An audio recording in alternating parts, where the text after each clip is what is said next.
Il y a eu des empereurs, des conquérants, des milliardaires, mais un seul homme dans toute l'histoire a été si riche qu'il a littéralement fait vaciller l'économie de plusieurs royaumes en distribuant de l'or, Mansa Moussa.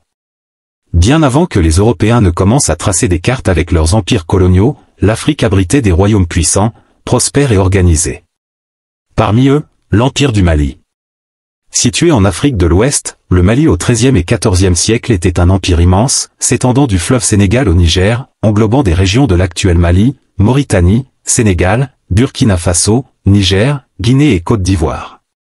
C'était un carrefour commercial, un pont entre les richesses de l'Afrique subsaharienne et le monde musulman. Cet empire était né sur les cendres de l'empire du Ghana, grâce à un homme légendaire nommé Soundiata Keïta, fondateur du Mali. Soundiata avait bâti un État prospère et centralisé, unifiant les peuples mandingues, assurant la sécurité des routes commerciales et développant une économie florissante. C'est dans cette lignée, environ un siècle plus tard, que naquit Moussa Keïta Ier, que le monde allait bientôt appeler Mansa Moussa. On sait peu de choses sur la jeunesse de Moussa. Ce que les historiens rapportent, c'est qu'il n'était pas destiné directement à régner. Il était membre de la famille royale, mais ce n'était pas lui l'héritier légitime du trône. Un jour, l'empereur Abou Bakr II, un souverain fasciné par l'océan Atlantique, décida de tenter une expédition navale avec plusieurs centaines de bateaux pour découvrir ce qu'il y avait au-delà. Il laissa donc son trône temporairement à Moussa. Mais Abou Bakr II ne revint jamais. Et ainsi, Moussa devint Mansa, c'est-à-dire roi des rois en mandingue. En accédant au trône vers 1312, il hérita d'un empire vaste, riche et stratégiquement placé au cœur des routes de l'or, du sel et des esclaves. Il était désormais le maître d'un royaume plus grand que n'importe quel État européen de l'époque. Sous Mansa Moussa, le Mali connut un âge d'or. Il améliora la sécurité sur les routes commerciales, augmenta les échanges avec l'Afrique du Nord et le Moyen-Orient, et développa l'agriculture ainsi que l'administration de l'Empire. Mais surtout, le Mali possédait les plus grandes réserves d'or du monde à l'époque. Des mines d'or en pleine activité, notamment à Bambouk-et-Bourg, permettaient un afflux constant de richesses dans les coffres royaux. Et à l'époque, l'or était bien plus qu'un métal précieux, c'était la principale monnaie du monde connu. Mansa Moussa ne se contenta pas de s'enrichir, il structura le royaume, renforça les lois, nomma des gouverneurs compétents et initia un vaste programme d'embellissement urbain. Mais ce qui allait changer son destin et faire de lui une légende mondiale, ce fut un projet religieux, le pèlerinage à la Mecque. En 1324, 12 ans après être monté sur le trône, Mansa Moussa entreprit un voyage qui allait marquer l'histoire. En tant que musulman pieux, il décida de se rendre à la Mecque pour accomplir le Hadj, l'un des 5 piliers de l'islam. Mais contrairement à d'autres pèlerins modestes, Mansa Moussa allait le faire en roi absolu. Il rassembla une caravane immense, plus de 60 000 personnes, dont 12 000 esclaves richement habillés, des soldats, des porteurs, des musiciens, des chevaux, des chameaux. Il emporta avec lui plus de 10 tonnes d'or, sous forme de lingots et de poussière d'or, pour faire des dons, commercer, et offrir des présents aux souverains rencontrés.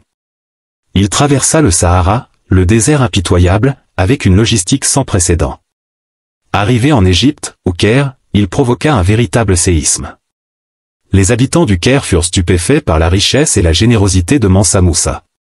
Il distribua tellement d'or aux pauvres, aux marchands, aux dignitaires que le prix de l'or chuta drastiquement dans la région. L'économie de l'Égypte mit près de 12 ans à s'en remettre. Le pèlerinage de Mansa Moussa eut une portée bien au-delà du monde musulman. Les voyageurs, les marchands et les érudits racontèrent partout l'histoire de ce roi noir incroyablement riche. En Europe, les cartographes commencèrent à s'intéresser à cette mystérieuse Afrique de l'Ouest. Sur la carte catalane de 1375, un des documents géographiques les plus célèbres du Moyen Âge, on voit Mansa Moussa représenté assis sur un trône en or, tenant un lingot dans la main. À ses pieds, l'inscription. C'est l'homme le plus riche connu, souverain du Mali. Jamais auparavant un roi africain n'avait attiré une telle attention dans les chroniques européennes et arabes. Au retour de son pèlerinage, Mansa Moussa n'était pas seulement un souverain respecté. Il était devenu une icône vivante. Il utilisa son prestige pour transformer son empire culturellement et spirituellement. Il fit venir des architectes, des érudits et des enseignants du monde musulman. C'est ainsi qu'il fit construire la mosquée de Djenné, encore debout aujourd'hui, l'un des plus grands monuments en terre crue du monde. Il fonda aussi l'université de Sankoré à Tombouctou, qui devint un centre intellectuel majeur, attirant des étudiants de tout le monde musulman. Des milliers de manuscrits y furent écrits, traduit et conservé, faisant de Tombouctou un symbole du savoir africain. À combien peut-on estimer la fortune de Mansa Moussa? Les historiens modernes sont prudents, mais selon plusieurs estimations, sa richesse aurait atteint l'équivalent de 4 cents à 500 milliards de dollars actuels. Cela le place devant Jeff Bezos, Elon Musk ou Rockefeller, en tenant compte de l'influence économique de l'époque et de la rareté de l'or. Mais il ne s'agissait pas seulement d'accumuler, Mansa Moussa redistribuait, embellissait, construisait, enseignait. Sa richesse fut un moyen d'élévation collective. Mansa Moussa mourut probablement en 1337, après 25 ans de règne. Il laissa à son fils un empire immense, mais difficile à maintenir tant la richesse suscitait les convoitises. Au fil des décennies, l'empire du Mali déclina peu à peu, affaibli par des rivalités internes et des attaques extérieures. Mais la mémoire de Mansa Moussa, elle, ne s'éteignit jamais. Aujourd'hui encore, son nom est cité dans les listes des hommes les plus riches de l'histoire. Mais son héritage va bien au-delà des chiffres. Il incarne la grandeur oubliée des royaumes africains, la richesse intellectuelle et culturelle du continent, et une époque où l'Afrique pouvait rivaliser avec les plus grandes puissances du monde. Mansa Moussa est une légende. Un roi qui a prouvé que la richesse, utilisée avec sagesse, pouvait élever une civilisation entière. Ce que nous enseigne Mansa Moussa, ce n'est pas simplement comment accumuler de l'or. C'est ce qu'on en fait, comment on sème le savoir, la culture, la foi, et le bien commun.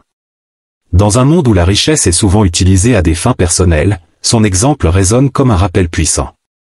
Le plus grand héritage qu'on puisse laisser, ce n'est pas la fortune, c'est l'impact.